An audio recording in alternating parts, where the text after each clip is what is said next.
Well, one state's voting rights battle has literally landed in Washington now as President Biden makes a plea to Congress and the nation to safeguard the right to vote for all Americans. Chris Pallone is in Washington to explain.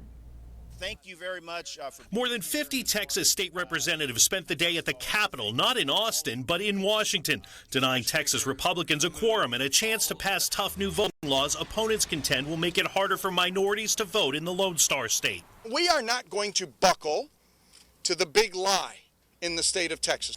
Republicans voted to order the wayward Democrats back to the state capitol. Once they step back into the state of Texas, they will be arrested and brought to the Texas Capitol, and we will be conducting business. Critics are singling out new ID requirements for mail-in voting and the prohibition of some early voting options like 24-hour and drive-in voting.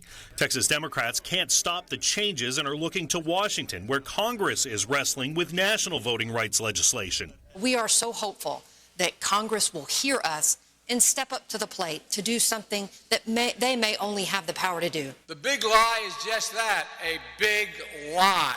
It comes as President Biden issued his most forceful warning about new voting restrictions passed in at least 17 states. The denial of full and free and fair elections is the most un-American thing that any of us can imagine, the most undemocratic, the most unpatriotic, yet sadly not unprecedented.